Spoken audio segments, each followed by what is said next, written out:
Di video kali ini gue bakalan buat konten budget viral lagi ya, bahas tentang corona lagi. Dan ya ini cuman corona, spesial buat corona aja. Karena banyak kasus-kasus atau atau masalah-masalah di corona ini. Jadi perlu gue bahas lagi dan supaya kalian semua mengerti gitu. Jadi enjoy.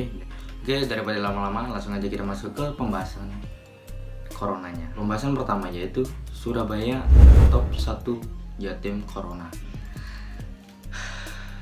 Kalau menurut gue sih iya benar memang. Kenapa Surabaya menjadi top 1 Corona di Jawa Timur? Kemungkinan ada ada masalah dari batas kota nggak di lockdown gitu sih. Kalau menurut gue ya di batas Surabaya ke Sidoarjo tuh nggak di lockdown gitu. Mojokerto nggak, sama sekali nggak kena corona. Cuman Sidoarjo, Surabaya, sama mana ya? Pokoknya Mojokerto tuh dilingkarin lah sama Surabaya sama Sidoarjo itu. Nah, gue herannya kenapa Mojokerto nggak kena? Karena pemerintahnya nggak goblok, gitu aja sih kalau menurut gue. Nah, kalau Surabaya kenapa kok bisa jadi top 1 Jatim Corona? Dan sampai sekarang pun tetap masih banyak. Ya gue cuman bisa prihatin dan ya tetap di rumah aja, ya gak usah keluar-keluar gitu sih kalau menurut gue. Dan ya satu lagi, kalau menurut gue mending semua aktivitas di Surabaya tuh mending ditutup aja dulu, atau semua jalanan dikosongin dan tidak boleh ada orang yang keluar biar virus ini tuh nggak menyebar kemana-mana gitu. Oke, pembahasan kedua cuy. Suster atau perawat diusir dari kos karena corona. Buat kalian yang belum ngerti, gue jelasin dulu. Nah, kenapa kenapa suster atau perawat diusir dari kos-kosannya karena corona? Nah, jadi suster atau perawat itu merawat pasien yang terkena corona.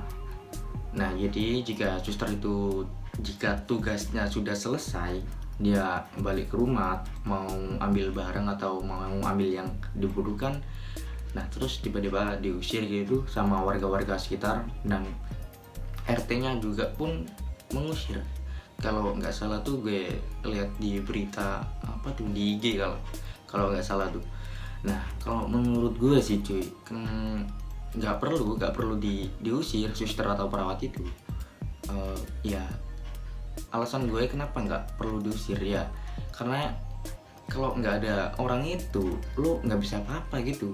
Apalagi kalau ada kasus corona ini, aduh, gue salut lah sama warga 62 ini. Ya intinya nggak cocok lah kalian ngusir-ngusir suster atau perawat dari kosnya. Dia tuh kerja ya untuk kalian, kenapa kalian ngusir gitu? Kan goblok. Oke lah, langsung aja masuk ke pembahasan ketiga. Pembahasan ketiga ini agak creepy. Warga tolak jenazah korban corona. Dan ngefab dulu. Kenapa warga menolak jenazah orang yang terkena corona? Padahal sebelum dikebumikan, jenazah itu udah dibungkus lah, nggak bakal kesebar lagi gitu, sampai ditutupin lapisan-lapisan berapa gitu, sampai kotak, sampai kasih peti, ada yang petian juga tuh, sampai petian loh, kurang apa itu, ayo. Nah, jadi buat warga-warga yang mengusir, Anda tuh terlalu bodoh gitu loh. Nah, cuman bisa asal ngusir-ngusir aja gitu sih, padahal udah bener-bener aman gitu, ngapain diusir? Kan kasihan keluarganya gitu yang mikirin udah terkena corona, terus mau dikebumikan masih mikirin lagi nggak boleh dikuburin ke sana, kan what the fuck man gitu loh. Ya menurut gue sih, kenapa kalian mengusir orang jenazah yang terkena corona tuh men, shit lah gitu loh, nggak pantas gitulah. Coba bayangkan sih kalau itu keluarga lo atau diri lo sendiri gitulah, coba lo bayangin gitu, kalau lo sendiri, nah terus lo diusir sama warga-warga sekitar, nggak boleh dikebumikan di kuburan itu. Coba lo bayangkan, ya itu udah aman gitu loh, udah aman, udah dilapisin beberapa banyak gitu, jadi gak bakal apa ya, gak bakal nyebar gitu loh, tetap aman gitu kalau sudah dikebumikan. Jadi enjoy lah, gak usah asal-asal musir gitu. Buat lo yang musir, goblok banget sumpah, pakai goblok pakai banget banget ya. Oke lah, langsung menuju ke pembahasan berikutnya. Masih banyak orang keluar rumah. Gue jujur sih, gue masih keluar rumah. Tapi kalau hal-hal yang penting baru gue keluar baru gue keluar rumah gitu loh. Kalau ada hal yang penting. Kalau nggak penting ya gak usah keluar gitu. Buat apa? Mending di rumah enak, enjoy gitu lah. Dan ya kalau menurut gue kenapa masih banyak orang yang keluar rumah, satu, alasannya mereka bosen, dan dua, tetap bosen, ketiga tetap bosen. Kenapa? Ya gimana caranya lo bisa bikin diri lo nggak bosen gitu lah. Dan ya jangan ngerugiin orang lain, kan kasihan gitu kalau misalnya lo keluar rumah, nah lo nggak tahu kalau diri lo kena corona, terus lo balik ke rumah, terus keluarga lo kesebar juga, apa lo nyebarin virusnya ke keluarga lo, jadi lo satu keluarga kena gitu. Apa lo nggak kasihan? Terus bukan keluarga lo aja, lo lihat tetangga lo juga pasti kena, soalnya lo anggap aja apa, nyebarin gitu lah.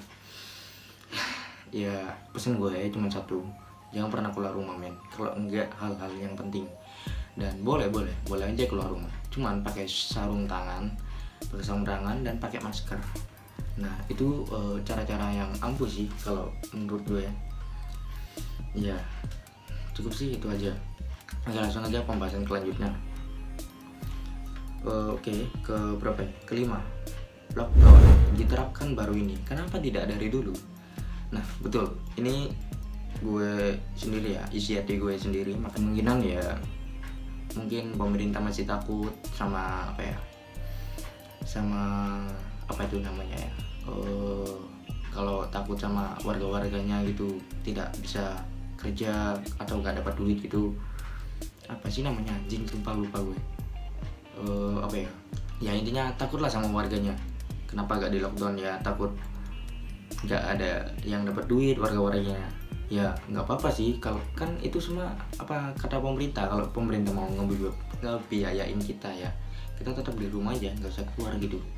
Ya menurut gue mending di lockdown ini udah mending apa ya, dari awal-awal aja gitu. Kenapa baru diterapkan sekarang? Udah apa ya, udah telat aja sih kalau menurut gue. Kalau bahasa Jawanya sih kasep, wis kasep menurut. Nah iya, pembahasan selanjutnya aja lah. Tempat ibadah ditutup karena corona. The fuck? Tempat ibadah semuanya ya, bukan cuma satu doang. Nah jadi menurut gue ya boleh-boleh aja tempat ibadah ditutup, tapi kalau masih ada yang sholat ya gak apa-apa, sholat aja. Cuman ya diperiksa gitu, kayak di Masjid Agung Surabaya itu orang yang Jumatan itu di scan dulu men. Jadi scan dulu, kalau orang yang nggak ada masker itu dikasih masker, jadi sholat pakai masker. Itu untuk muslim. Dan untuk agama-agama lainnya ya tetap disuruh ibadah di rumah gitu, tetap berdoa di rumah, ibadah di rumah. Ya itu lebih baik sih jalannya. Tapi ya gimana ya, kalau masjid itu sepi gitu ya, tempat ibadah nggak apa-apa ditutup, cuman jangan semuanya. Kalau di daerah sana atau sini, misalnya daerah A udah ada yang kena corona dan daerah B masih belum ada yang kena corona, dan di sana ada tempat ibadah, ya nggak usah ditutup buat apa ya, buat berdoa lah. Karena semua ini cuman bisa diserahin kepada Tuhan gitu, jadi percaya aja dan tetap berdoa. Oke, masuk ke pembahasan selanjutnya. Sholat tarawih dan sholat id tidak dibolehkan. Sholat tarawih masih mendingan lah, masih mending. Kalau sholat id ini sudah kewajiban banget ya, jadi apa, bagi orang muslim.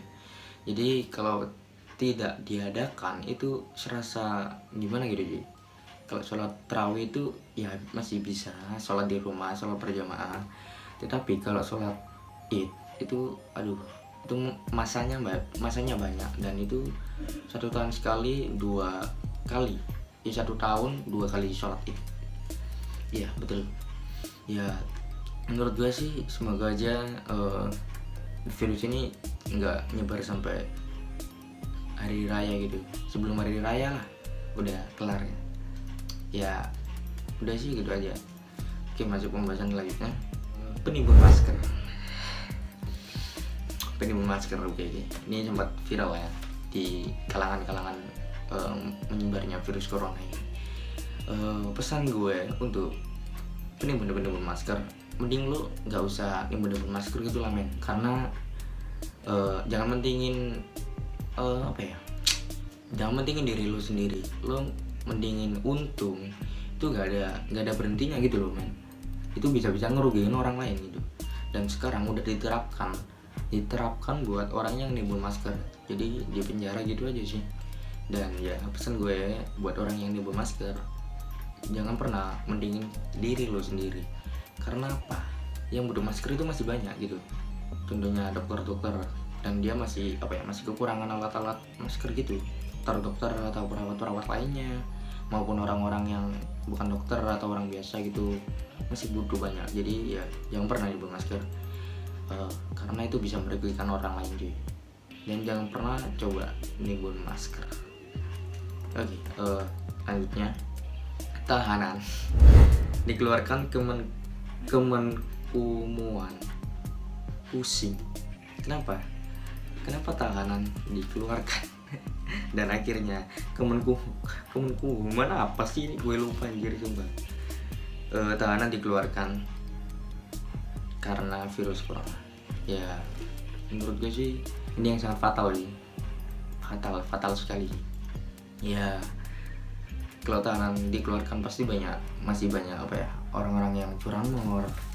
Contohnya baru-baru kali ini banyak tahanan yang dikeluarkan terus dia berulah lagi gitu.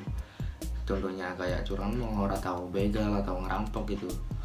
Nah ya itu menurut gue fatal sih. Kalau menurut gue mending dibalikin lagi lah itu tahanan atau napi-napi itu.